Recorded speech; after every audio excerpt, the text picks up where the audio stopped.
में सत्य मानना, जो शिव जी की सेवा करता है वो जीवन में कभी दुखी नहीं रहता है। अभी श्रावण मास चल रहा है, पवित्र मास है, भगवान शिव जी का प्रिय महीना है और जो शिव महापुराण चल रही है ये शिव जी की कृपा है। ऐसे श्रावण मास में शिव की महिमा गाई जाती है और हमारे साथ साथ श्री नर्मदेश्वर भगवान विराजमान हो रहे हैं। देखिए ये नर्मदेश्वर आए कहाँ से, ये स्वयंभू बने कब। एक कथा आती है शिव महापुराण में, बाली का जो पुत्र था, जो बाली का पुत्र था बाणासुर, उसने भगवान शिव जी की बड़ी तपस्या की और पर्वत पे जाकर के उसने करोड़ों शिवलिंग स्थापित किए और शिव की पूजा करते करते करते करते भगवान भोलेनाथ प्रसन्न हुए और बाणासुर से कहा तुम वरदान मांगो। बाणासुर ने कहा मुझे वरदान देना चाहते हो तो आप यही इसी जगह आप विराजमान हो जाएं।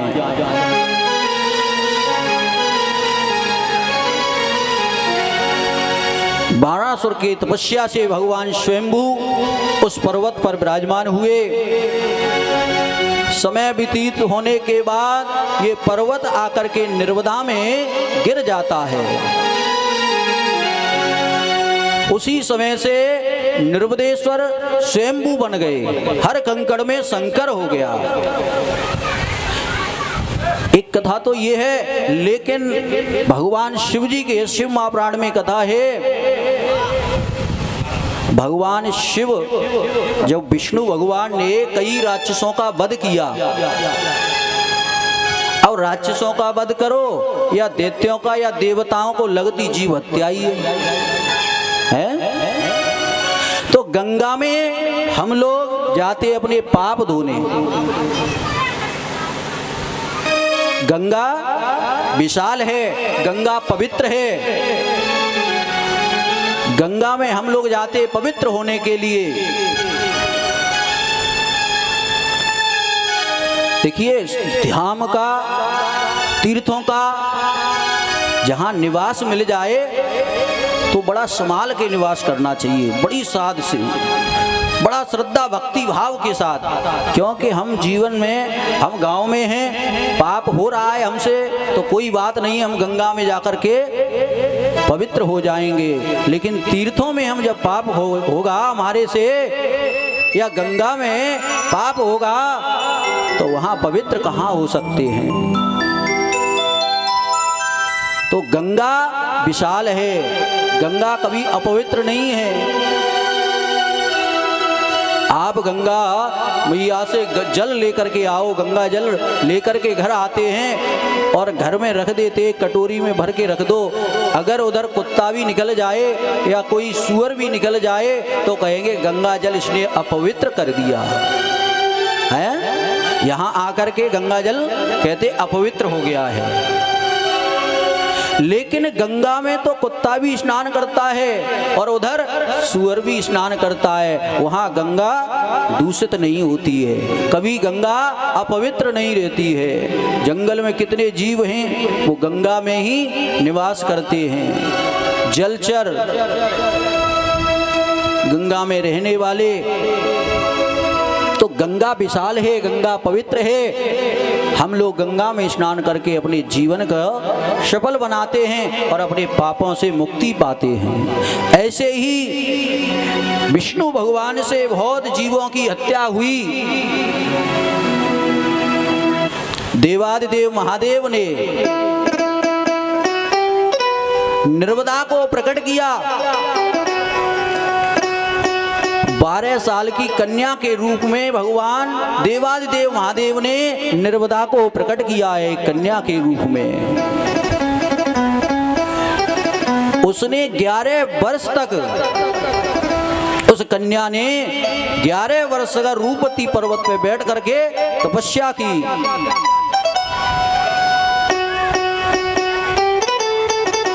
और तपस्या करने के बाद जब विष्णु को जीव हत्या लगी तो उस नर्मदा में ही स्नान किया। जब भगवान को जीव हत्या लग गई तो उस नर्मदा में स्नान करने से मुक्ति हो गई।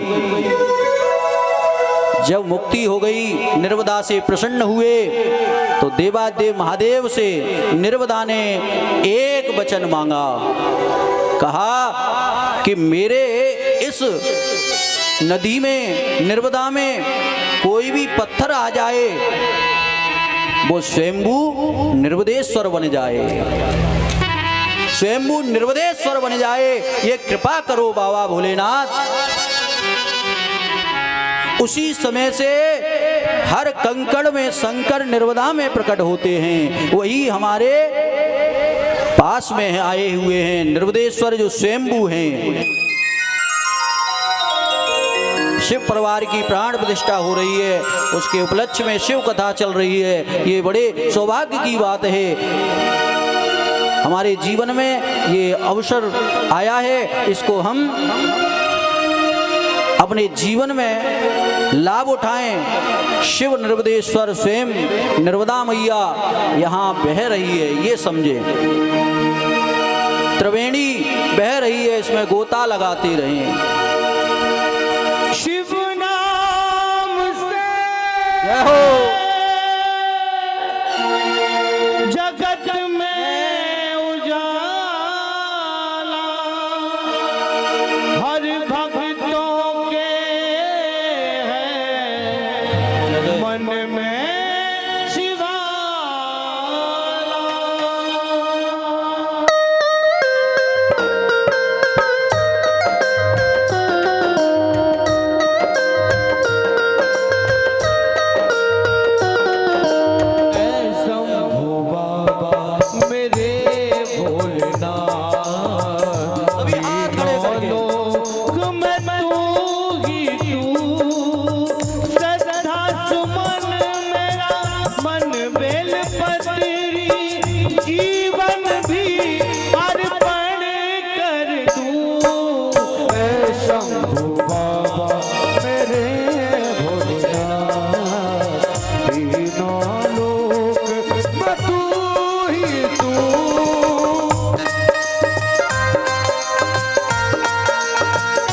भक्ति में झूमते हुए तालियों का स्वागत करते हुए सभी श्री राधे हर हर महादेव।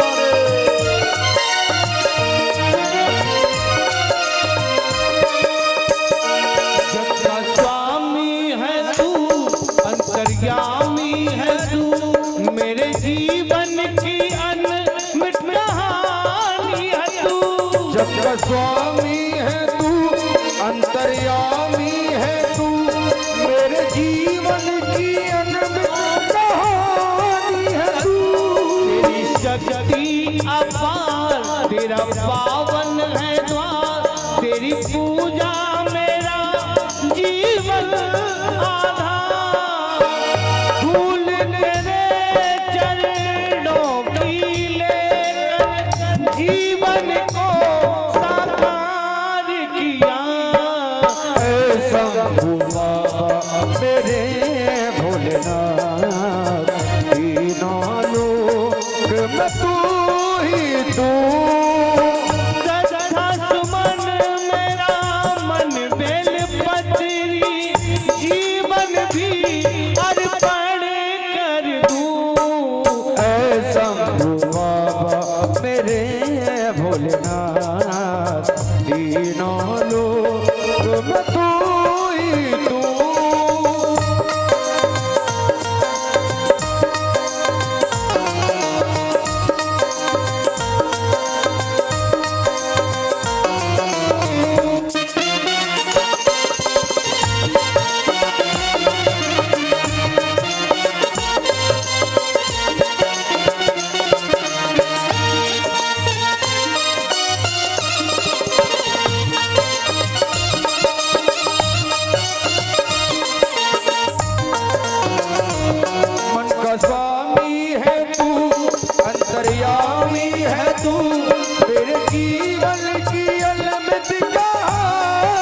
तू, स्वामी है तू, अंतर्यामी है तू, मेरे जीवन की अनमिट कहानी है तू।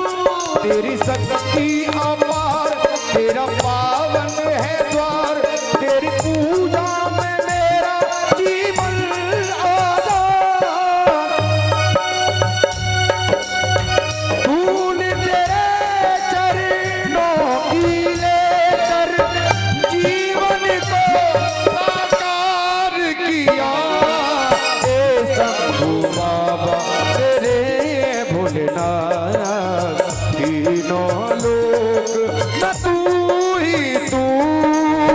श्रद्धा सुमन मेरा मन बेल पत्री, जीवन भी अर्पण कर दूं। ए शंभू बाबा मेरे ये भोलेनाथ, तीनों लोक में तू ही तू।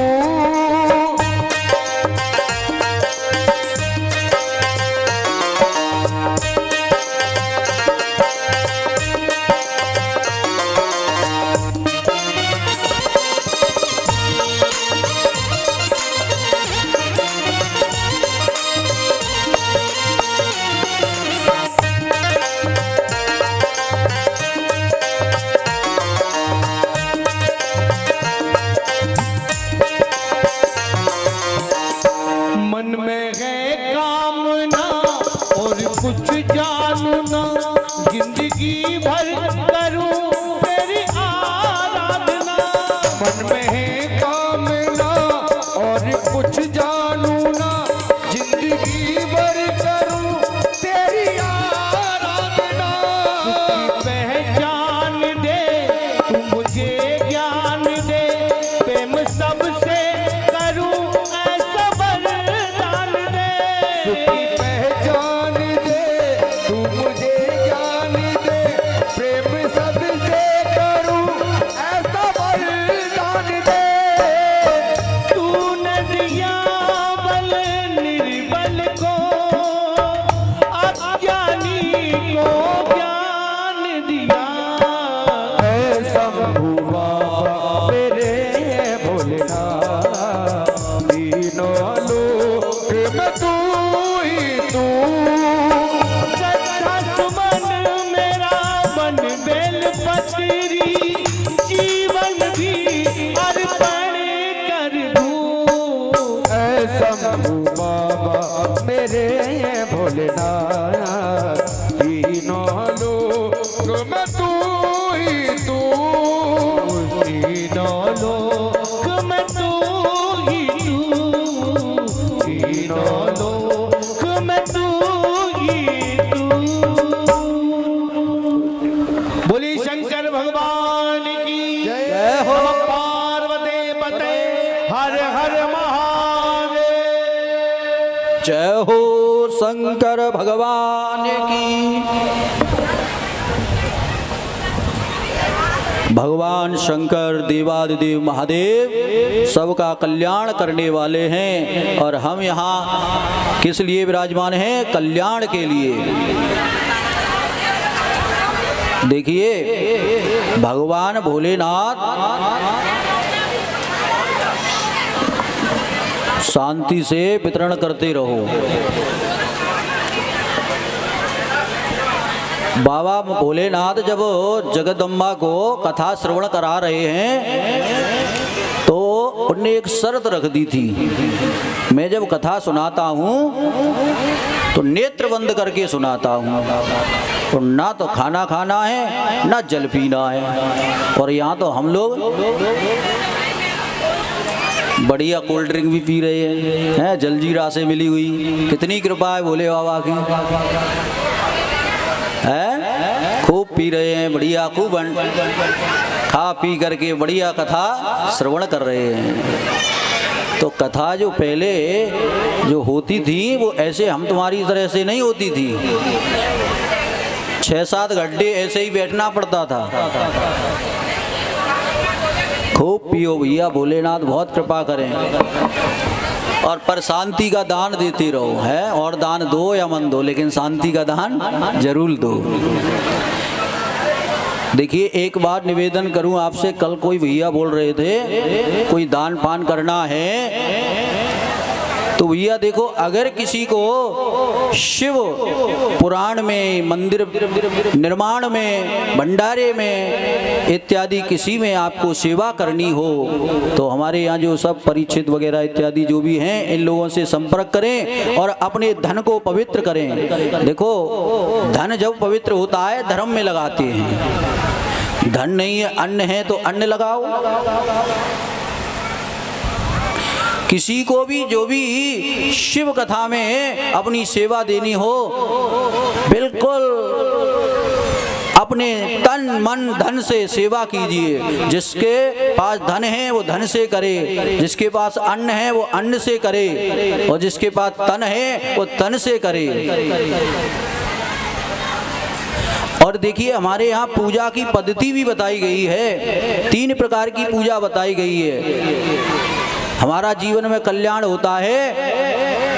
एक तो पूजा होती है हम लोग पंचो विकार, जो 5 विकार से पूजा होती है। कभी कभी घरों में सत्यनारायण भगवान की कथा करते तो पंचामृत इत्यादि बना करके भगवान शिव की, ठाकुर जी की, सत्यनारायण भगवान की पूजा करते हैं। दूसरी होती है षोडश विचार, जो आज हम लोग सब कर रहे हैं पूजा, ये सबसे बड़ी पूजा होती है। भगवान जितने भी हमारे ग्रह हैं, क्षेत्र देवता हैं, स्थान देवता हैं, पितृ देवता हैं, इन सब की पूजा करते हैं। क्योंकि ये शरीर हमको किन से मिला है? पितृों से, जो हमारे पूर्वज हैं उनसे ये शरीर मिला, उनसे ये संपत्ति मिली, उनसे ये हमको घर मिला। तो कोई भी हम पूजा करें तो पितरों के आशीर्वाद से ये सब सत्कर्म होता है। एक पूजा होती है मानसिक, मन से की हुई, मन से की हुई पूजा होती है। एक सेठ जी महाराज थे, एक पंडित जी से पूछा, पंडित जी महाराज एक कोई ऐसी पूजा बताओ जिसमें कुछ खर्च नहीं होता हो, है? कुछ खर्च नहीं होता हो। पंडित जी ने बताई, वही पहले तो बताई पंचो विचार पूजा, इसमें थोड़ा बहुत खर्च हो जाता है। ज़्यादा करना हो तो पांडाल बढ़िया लगवाओ, है? बढ़िया बाबा देवादेव महादेव का आगमन करवाओ। कि नहीं ये तो बहुत ज़्यादा हो गया और कुछ थोड़ा सा खर्च हो, कम हो। पंडित जी ने कहा एक पूजा ऐसी है जिसमें कुछ नहीं खर्च होता है। नहीं वो क्या है कि मानसिक पूजा करो। कि वो कैसे होती है मन से पूजा? कि आपके सामने भाव लाइए, मन से भाव लाइए, हम ठाकुर जी के स्नान करा रहे हैं, हम निर्वदेश्वर भगवान पे जल चढ़ा रहे हैं, कि ठीक है महाराज, फिर दूध चढ़ा रहे हैं, फिर दही चढ़ा रहे हैं, दही के बाद घी भी चढ़ा रहे हैं, उसके बाद शहद भी चढ़ा रहे हैं, उसके बाद शक्कर भी चढ़ाए। तो अच्छा ठीक है महाराज, इसमें तो कुछ खर्च होने वाला है नहीं, तो ये पूजा हमारे लिए ठीक है। सेठ जी विचार कर रहे थे घर में बैठे कि पूजा करें, मंदिर जाएं, तो पंडित जी भी कहते यहाँ चढ़वाओ, है? तो अब मुझे मंदिर अंदर में तो जाना नहीं है, घर में ही बैठ करके मैं ध्यान करता हूँ। सेठ जी बैठ गए ध्यान करने और मन से ध्यान कर रहे हैं देवादिदेव महादेव का। हे महादेव मेरी पूजा को स्वीकार करना। मन से उनका ध्यान किया, सामने देवादेव महादेव विराजमान हैं और उनकी सेवा चल रही है, जल से स्नान करा रहे हैं, खूब दूध चढ़ा रहे हैं, खूब घी चढ़ा रहे हैं, मन से सेवा चल रही है। और इधर शक्कर चढ़ा रहे हैं, मन से शक्कर चढ़ा रहे हैं, और भाव आ गया कि शक्कर ज़्यादा गिर गया है, उसे निकालने की कोशिश कर रहे हैं सेठ जी। उसी समय देवादेव महादेव हाथ पकड़ लेते हैं उसका, कहते भाई तुझे एक बिना खर्च की पूजा बताई थी, उसके बाद भी मन से भी तू पूजा कर रहा है, उसमें भी शक्कर ज्यादा हो गया। तो मन से भी पूजा करो तो सब कुछ त्याग के करो, तो भोलेनाथ प्रकट हो जाते हैं। एक कथा आती है, ये सत्य है, कलयुग की कथा है। एक नाथ जी महाराज थे, एक नाथ जी महाराज महाराष्ट्र के। उन्होंने संकल्प लिया कि मैं कन्याकुमारी से जल लेकर के पूरे भारत का भ्रमण करके और रामेश्वरम पे जल चढ़ाऊंगा, पैदल यात्रा करूंगा पूरे पृथ्वी का भ्रमण करके। एक नाथ जी महाराज ने कन्याकुमारी से जल लेकर के और भ्रमण करते करते करते समय व्यतीत हुआ और कहाँ पहुंचे, रामेश्वर की शिखर दिखने लगी है कि मंदिर अब दिखने लगा है। काफी समय व्यतीत हो गया। उस समय देखते क्या है, एक गधा सामने पड़ा है और प्यास से व्याकुल हो रहा है, प्यास से व्याकुल हो रहा है।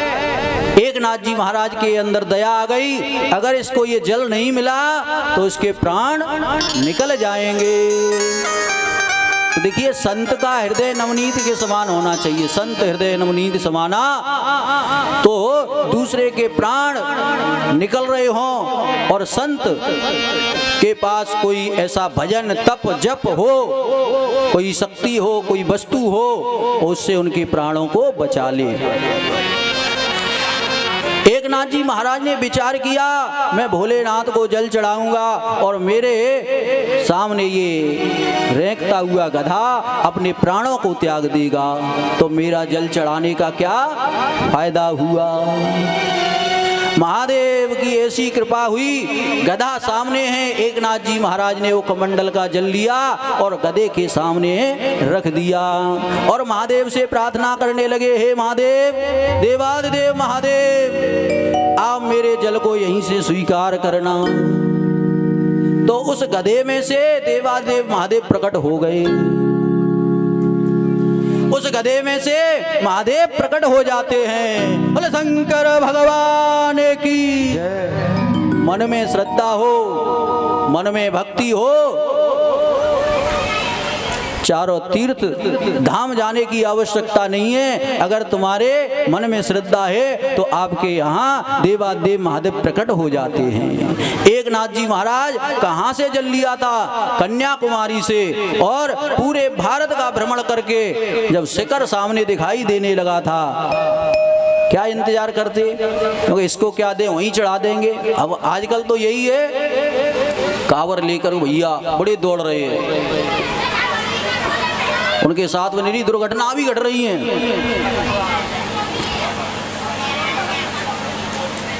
महादेव ये नहीं कहते हैं कि तुम दौड़ दौड़ करके आओ, भक्ति से आओ। बीच में कोई आ जाए तो वो भी डंडा बजा रहे हैं कांवर वाले। कोई पशु आ गया, कोई व्यक्ति आ गया, दुर्घटना घट रही है। मन में श्रद्धा हो, वो विश्वास हो, वहीं भोलेनाथ प्रकट हो जाते हैं। ये महादेव की कृपा है जो गधे में से भी प्रकट हो गए। तो मन में श्रद्धा है, भाव है, तो भैया भोलेनाथ हमारे समीप हैं, हमारे नजदीक हैं। देवादिदेव महादेव कृपा करते हैं, जहां चाहें, जिधर चाहें वहीं प्रकट हो जाते हैं। इतनी महिमा बताई गई है, जो व्यक्ति रुद्राक्ष को धारण करता है और मस्तक पे भस्म लगाता है, वो कभी यमलोक नहीं जाता है। जिसके गले में रुद्राक्ष की माला है और जिसके ललाट पर उनके पितृ देवता यमलोक में पड़े हुए हैं और बड़े बड़े कष्ट भोग रहे हैं। कभी प्यासे को पानी पिलाया नहीं, बात अमृत पिलाने से क्या फायदा। कभी प्यासे को पानी पिलाया नहीं, बात अमृत पिलाने से क्या फायदा। कभी गिरते हुए को उठाया नहीं, कभी गिरते हुए को उठाया नहीं, बात आंसू बहाने से क्या फायदा।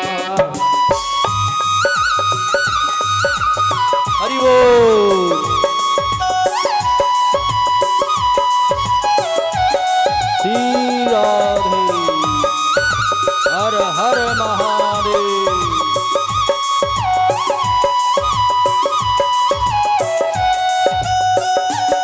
मैं तो मंदिर गया पूजा आरती की, पूजा करते हुए ये ख्याल आ गया, पूजा करते हुए यह ख्याल आ गया। कभी माँ बाप की सेवा की नहीं, कभी माँ बाप की सेवा की नहीं, सिर्फ पूजा के करने से क्या फायदा। कभी प्यासे को पानी पिलाया नहीं, बाद अमृत पिलाने से क्या फायदा।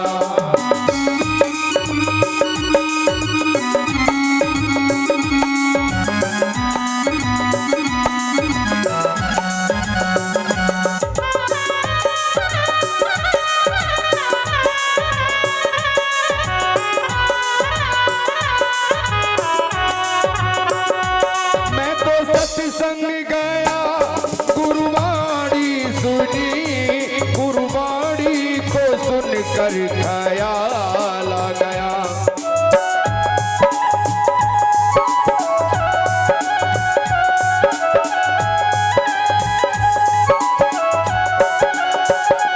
मैं तो सत्संग गया गुरुवाणी सुनी, गुरुवाणी को सुनकर ख्याल आ गया।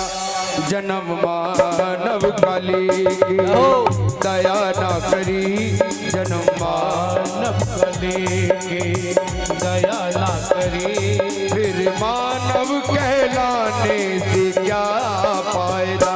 कभी प्यासे को पानी पिलाया नहीं, बात अमृत पिलाने से क्या फायदा।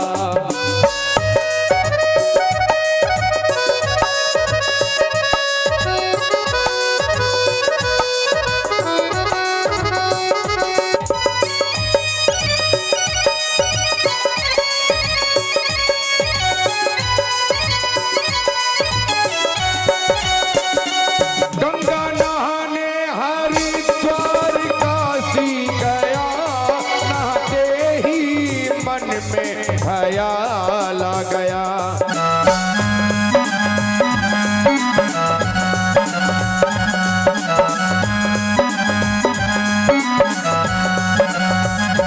गंगा नहाने हरिद्वार काशी गया, नहाते ही मन में ख्याल आ गया। तन को धोया मगर धोया नहीं, तन को धोया मगर मन को धोया नहीं, फिर गंगा नहाने से क्या फायदा। प्यासे को पानी पिलाया नहीं, बाद अमृत पिलाने से क्या फायदा।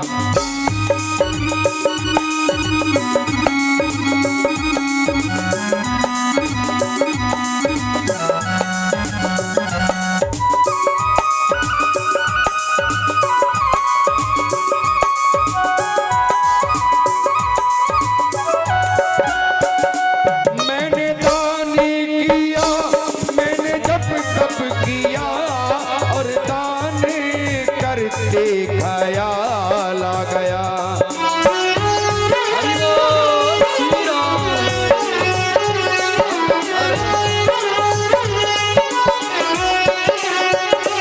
मैंने दान किया और जब तब किया, दान करते हुए ये ख्याल आ गया। कभी भूखे को भोजन खिलाया नहीं, कभी भूखे को भोजन खिलाया नहीं, दान लाखों का करने से क्या फायदा। कभी प्यासे को पानी पिलाया नहीं, बाद अमृत पिलाने से क्या फायदा। कभी गिरते हुए को उठाया नहीं, कभी गिरते हुए को उठाया नहीं, बाद आंसू बहाने से क्या फायदा।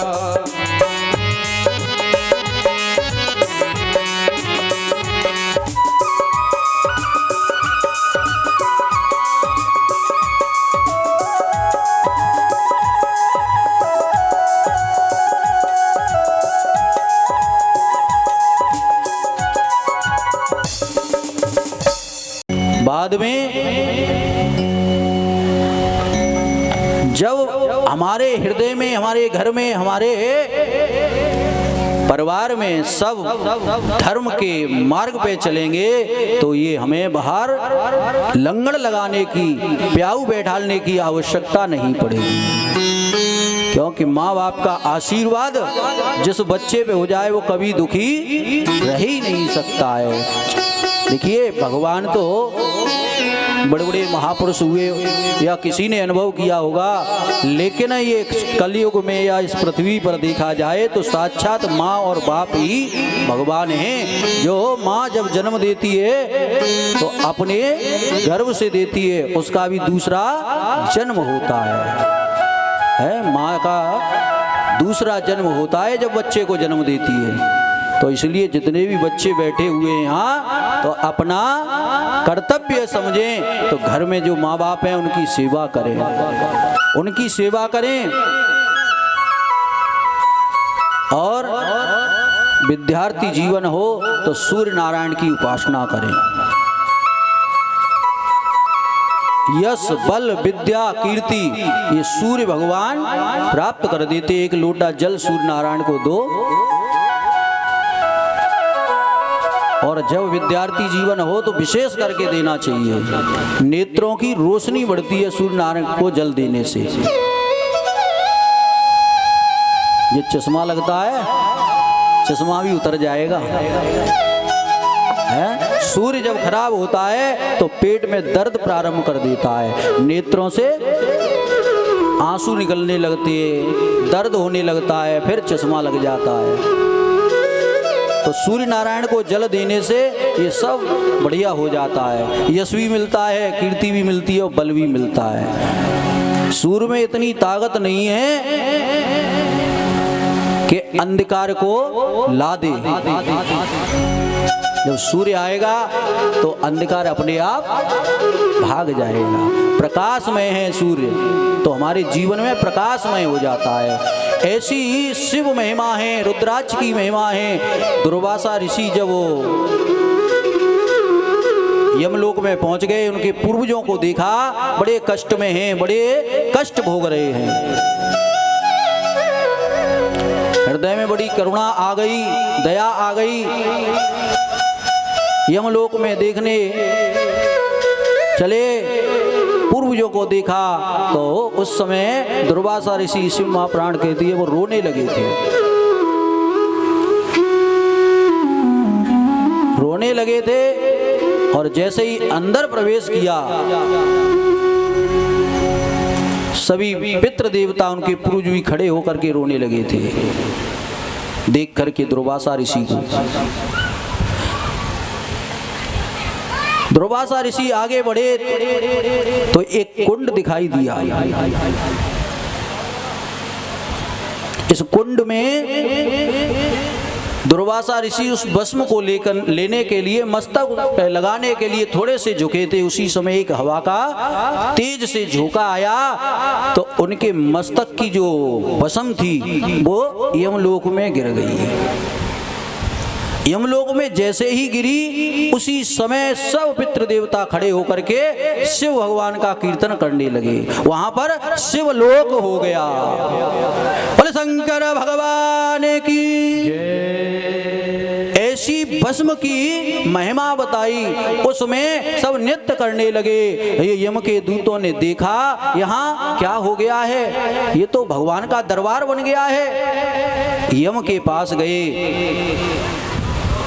वो भी आया सामने देखने, लेकिन इस महिमा को नहीं पहचान पा रहा है, देख नहीं पा रहा है। ये क्या हुआ? यमलोक में व्यक्ति आता है कष्ट पाने के लिए, दुख उठाने के लिए, लेकिन यहाँ तो शिव का भजन कर रहे हैं। यमदूत दौड़ा दौड़ा शिव जी के पास पहुंचा।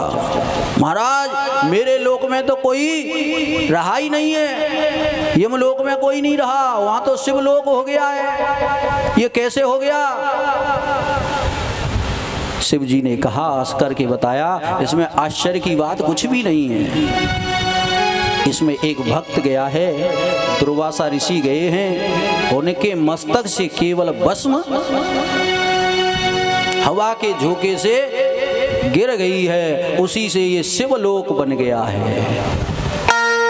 रुद्राक्ष की धारण करने वाले ऐसे संत यमलोक में पहुंच गए। तो वहां उमा के साथ शिव भगवान उसी कुंड में विराजमान हो गए, उसी कुंड में विराजमान हो गए हैं। तो उस समय से ही यम अपना द्वार छोड़ करके उसको शिवलोक घोषित कर दिया। उन्हें कि महाराज अब आप ही यहाँ विराजमान रहो।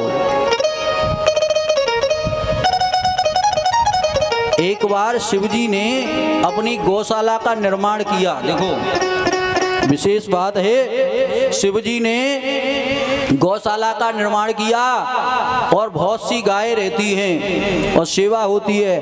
एक दिन नारायण भगवान आए और शिवजी ने कहा, आप हमारी गौशाला में आइए। एक बढ़िया सुंदर सिंहासन बनाया और उस पर नारायण भगवान को बैठाया और उनका तिलक किया, पूजन किया और उससे कहा, भोले बाबा ने, नारायण भगवान आज से आप यहीं निवास करना और आज से ये आपका गोलोक धाम है। तो शिवजी ने सबको दिया, देने वाले शिव इतने बड़े दानी हैं। नारायण भगवान को गोलोक धाम दिया है, वो शिवजी ने ही दान दिया है। देखिए ये नारायण भगवान हैं। एक दिन क्षीर सागर समुद्र में शयन कर रहे हैं और उसी समय ब्रह्मा जी के मन में जाने क्या आया और वो उठ कर के आ गए और कहने लगे, मैं अहम ब्रह्मास्मि, मैं सबसे बड़ा हूँ, मैं सबका विधाता हूँ। और नारायण भगवान के सामने आकर के कहते, आप यहाँ लेटे हो अभिमान की तरह। उन्होंने की, महाराज क्या बात है कि आपको भी मैंने ही बनाया है, आप मेरे पुत्र हो। नहीं महाराज वो तो बात सही है, लेकिन हो क्या गया आपको, आज चले आए आप। अंदर से तो नारायण भगवान को थोड़ा सा क्रोध आया, लेकिन हंसते हुए। नारायण भगवान की ये हंसी ऐसी है, सबको लुभाती है। भगवान श्री कृष्ण को पहचानने की शक्ति एक ऐसी विशेषता थी। जरासंध के पास जब वो ब्राह्मण का रूप धारण करके गए, कथा आती है तो कहा, राजसूय यज्ञ जब हो रही है महाभारत में, उन्हें कि सारे राजाओं को हमने जीत लिया है। तो भगवान ने कहा, अभी एक राजा बचा हुआ है, कंस का ससुर है? क्योंकि 17 बार भगवान ने उसको हराया था। और एक दिन वो ब्राह्मणों को अपने यज्ञशाला में बैठा के बोला, आज मैं श्री कृष्ण युद्ध करने जा रहा हूं, आज मुझे विजय प्राप्त मिलनी चाहिए। अगर ब्राह्मणों मुझे विजय प्राप्त नहीं हुई तो मैं सबको खत्म कर दूंगा, अगर विजय प्राप्त हो गई तो मैं तुम्हें बहुत दान दूंगा। ब्राह्मण देवता सब बैठ गए और भगवान से प्रार्थना करने लगे, हे ठाकुर जी महाराज, आज कोई भी लीला ऐसी करना जिससे जरासंध जीत जाए, भजन यही चल रहा है। जरासंध युद्ध के लिए गया, ब्राह्मण लोग अपने मंत्र को जप रहे हैं। ठाकुर जी ने विचार किया, आज मैंने युद्ध नहीं हारा, अगर मैं जीत गया तो जो ये ब्राह्मण लोग हैं मंत्रों का जप कर रहे हैं, इनकी शक्ति छीड़ हो जाएगी। है गौ ब्राह्मण संतों पर कोई विश्वास नहीं करेगा। तो नारायण भगवान श्री ठाकुर जी महाराज ने वहां से अपना दूसरा एक नाम बनाया, रण छोड़, जो रण को छोड़ करके चले गए हैं। किनकी कृपा से? ब्राह्मणों के जप और तप से भगवान ने वहाँ सब जरासंध पर दया कर करके रण छोड़ करके द्वारिका में, क्षीर सागर में, द्वारिका में अपना घर बसा लिया। तब से वो जरासंध ब्राह्मणों का बड़ा भक्त हो गया, लौट करके आया, ब्राह्मणों को बहुत दान दिया और बहुत सेवा करने लगा। आज में विजय प्राप्त हो गई और वो ग्वारिया गाय चराने वाला है आज रण छोड़ के भाग गया। मेरे सामने युद्ध करने की उसके अंदर ताकत नहीं थी। बड़ा प्रसन्न हुआ, खुश हुआ। तो तब से ब्राह्मणों का भक्त हो गया था। रायसु यज्ञ में जब कहते हैं ना गुरु की कृपा हो, है गौ ब्राह्मण की ही आशीर्वाद से सब कुछ सुलभ हो सकता है। गुरु के बगैर जीवन चल नहीं सकता। भगवान कहते हैं तो जीवन में जब ब्राह्मणों का आशीर्वाद मिल गया, आज मैं बड़ा प्रसन्न हो गया हूँ, मैंने युद्ध जीत लिया है, ब्राह्मणों के आशीर्वाद से आज मैं बैठा हूँ। ऐसी मन में कल्पना करता हुआ पांडव लोग रायसु यज्ञ कर रहे हैं। भगवान श्री कृष्ण ने कहा रायसु यज्ञ उस व्यक्ति को करनी चाहिए जो सारे साम्राज्य को जीत चुका हो। तो महाराज अब क्या करना चाहिए कि पहले उस जरासंध से भी तो युद्ध करना चाहिए। तो भगवान ब्राह्मण का रूप धारण करके श्री कृष्ण, अर्जुन और भीम, कथा सुनी होगी आप लोगों ने, सूक्ष्म में बता देता हूं मैं। जरासंध के दरवाजे में पहुंचे तीनों ब्राह्मण बन करके, बड़ा प्रसन्न हुआ जरासंध कि आज तो ब्राह्मण आए। जब ब्राह्मण कोई आ जाता था उस समय बड़ा प्रसन्न होता था, कहता था कि ब्राह्मणों के आशीर्वाद से आज जो बैठा हूं मैं, उपस्थित हूं, आइए ब्राह्मण देवता हैं, क्या लेना चाहते हो? दोनों लोग खड़े हैं। तीसरे श्री कृष्ण भगवान कहने लगे हमें तुम देना चाहते हो तो युद्ध। तुरंत समझ गया जरासंध कि आप ब्राह्मण नहीं हो, कि ब्राह्मण कभी युद्ध मांगता ही नहीं है, कि मैं आपको पहचान गया। उसी समय भगवान की हंसी छूट जाती है और हंसी से पहचान जाते हैं कि ये टेढ़ी टांग वाला है, ये नटखट है, उसकी सारी लीला ही टेढ़ी है, खुद ही 3 जगह से टेढ़ा है। जैसे ही हंसे सोई पहचान गए कि मैं तुमसे युद्ध नहीं कर सकता, तुम तो युद्ध छोड़ के पहले ही भग गए थे, उससे युद्ध द्वारा नहीं होता है। और ये बीच में खड़ा है दुबला पतला सा अर्जुन,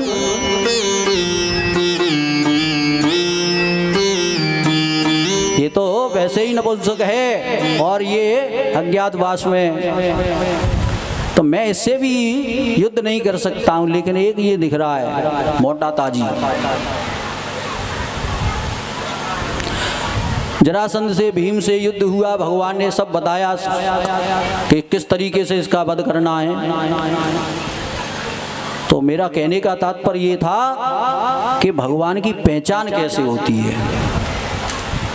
भगवान की पहचान श्री कृष्ण की, नारायण की हंसने से, भैया दयालु है। आज ब्रह्मा जी पहुंच गए हैं उनके पास क्रोध में, मैं बहुत बड़ा हूं। अरे ठीक है महाराज तुम बड़े हो, लेकिन बैठो तो सही। कि नहीं, वार्तालाप हुआ, संवाद हुआ। खूब वार्तालाप हो रहा है कि तुम मेरी नाभि से उत्पन्न हुए, तुम मेरे कमल से उत्पन्न हुए हैं दोनों में। उसी समय आपस में इतना बढ़ गया, युद्ध होने लगा उन दोनों में। वो उनकी छाती पे बाण छोड़ते हैं, वो इनकी छाती पे बाण छोड़ते हैं, प्रहार होने लगा। शिव के अस्त्रों को छोड़ने लगे एक दूसरे के ऊपर, अग्नि जैसी ज्वाला उठने लगी। देवता लोग घबराने लगे। महाराज देवादेव महादेव की शरण में पहुंच गए, कुछ उपाय कीजिए। सब देवता लोग घबरा रहे हैं, अग्नि प्रज्वलित हो गई है। महादेव उसी समय जाकर के काले बादलों की छायाओं में छुप करके नारायण भगवान और ब्रह्मा जी का ये युद्ध देखने लगे। इनका युद्ध हो किस लिए रहा है? युद्ध देखते देखते देवताओं से कहा, आप जाओ, मैं सब कुछ समझ गया हूँ, पहचान गया हूँ, तुम्हारा उद्धार कर दूंगा। उसी समय युद्ध हो रहा है। युद्ध होते होते अग्नि जैसी ज्वालाएं उठने लगी हैं। उसी समय देवादिदेव महादेव अपने लिंग रूप में उसी अग्नि में प्रकट हो जाते हैं। बोले शंकर भगवान की जय। उस समय देवादिदेव महादेव उस अग्नि के समान उस लिंग में प्रकट हो जाते हैं और वो लिंग स्तंभ बन जाता है। और वो स्तंभ इतना लंबा चौड़ा है, उसका तो ना नीचे पता है ना ऊपर का पता है। बीच में देखा, इधर ब्रह्मा जी और इधर विष्णु भगवान। देख करके चकित हो गए, ये क्या हुआ? संकोच में पड़ गए, आश्चर्य में पड़ गए कि ये क्या हुआ। दोनों लोग विचार करने लगे, ये आया तो आया कहां से? विचार करते करते उन्हें कि नारायण भगवान के कि हम लोगों में बड़ा कौन होगा, इसकी परीक्षा अब यहाँ से प्रारंभ हो जाती है। हंस का रूप धारण करके ब्रह्मा जी ऊपर की तरफ जा रहे हैं स्तंभ का पता लगाने के लिए, और सुगर रूप लेकर के नारायण भगवान पाताल लोक में जा रहे हैं उनका पता लगाने के लिए। दोनों लोग निकल पड़े। उसका ओर छोर पता नहीं चलता है, कितना ऊपर है कितना नीचे है।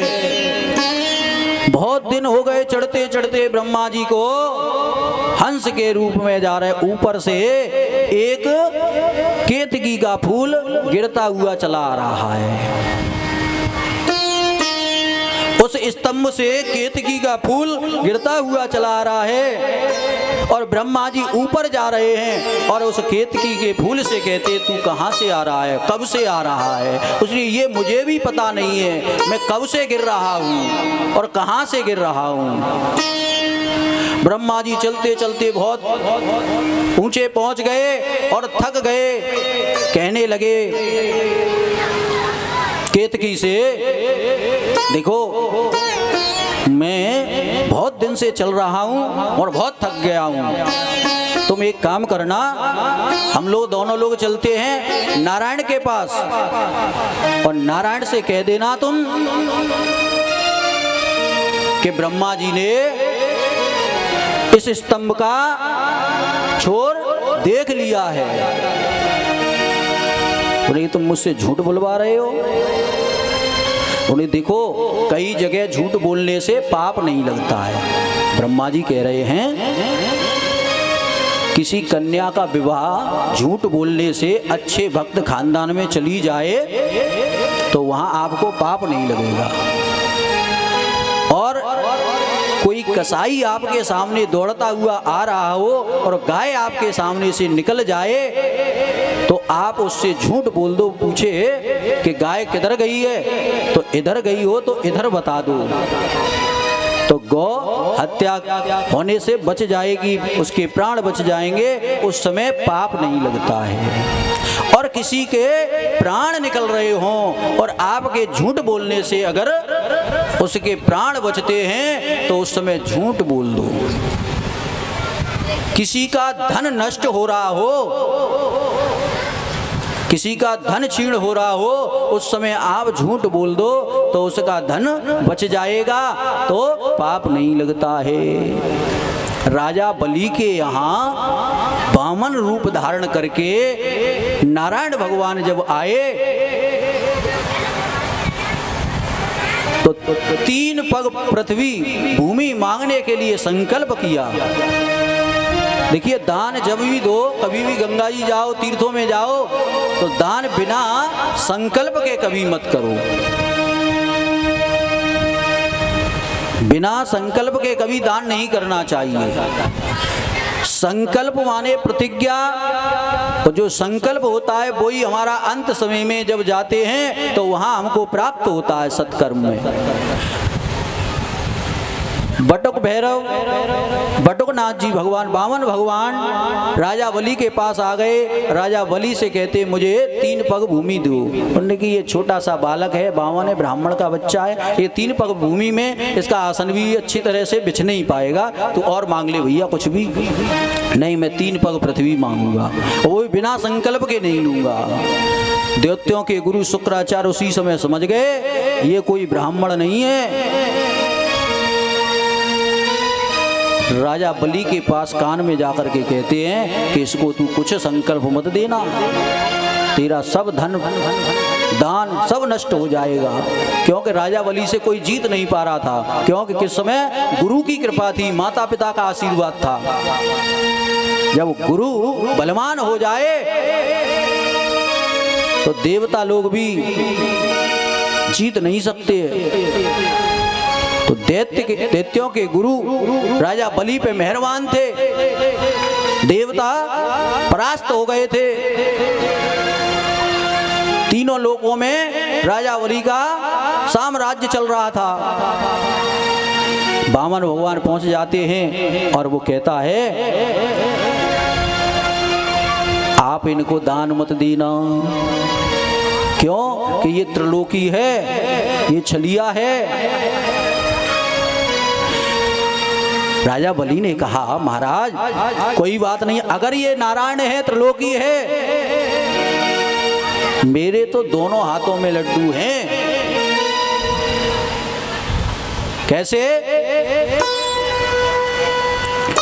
अगर ये ब्राह्मण है तो इसका 3 पग पृथ्वी देने में कुछ होने वाला नहीं है। अगर ये त्रिलोकी है तब भी मेरे हाथ में लड्डू है, क्योंकि त्रिलोकी मेरे से मांगने आया है।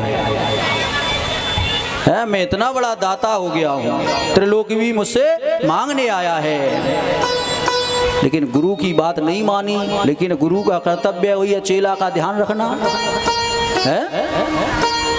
भाई जैसे जजमान है तो पंडित जी का कर्तव्य भाई जजमान का धन भी बचना चाहिए है, कहीं छीण हो रहा हो तो राजा बलि के यहाँ शुक्राचार्य की बात नहीं सुनी गई। संकल्प करने को प्रारंभ हुए, उसी समय जाकर के कहाँ बैठ गए थे? क्यों परीक्षित जी? शुक्राचार्य जी कहाँ बैठ गए थे? हाथ ऊपर उठाओ, और किस किस को पता है?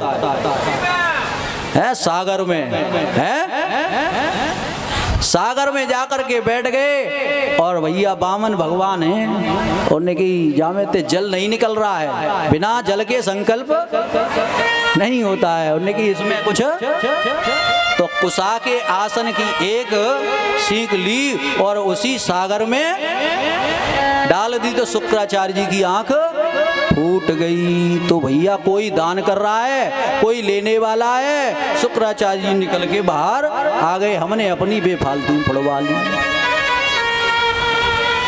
तो कहने का भैया तात्पर्य है कोई भी धर्म करता हो है, कोई दान कर रहा हो, पुत्र हो, पत्नी हो, पति हो, पड़ोसी हो, तो उसके बीच में कभी बोलना नहीं चाहिए। पड़ोसी कहे कि मंदिर में जाना है, वृंदावन चल रहे हैं, परिक्रमा ही लगाया है गिरिराज जी की, ठीक है भैया चलेंगे। अरे ठाकुर जी की इच्छा होगी तो हम चले जाएंगे, लेकिन मने क्यों करें?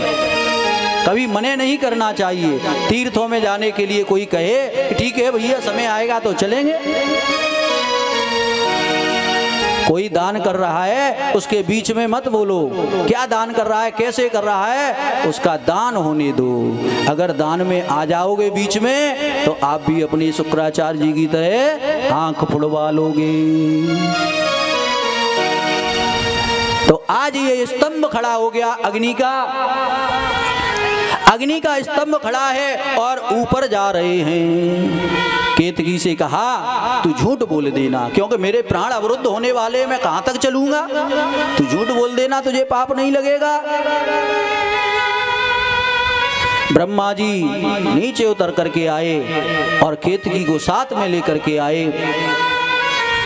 नारायण भगवान वहीं उपस्थित मिले और कहने लगे महाराज हमने पता लगा लिया इस स्तंभ का।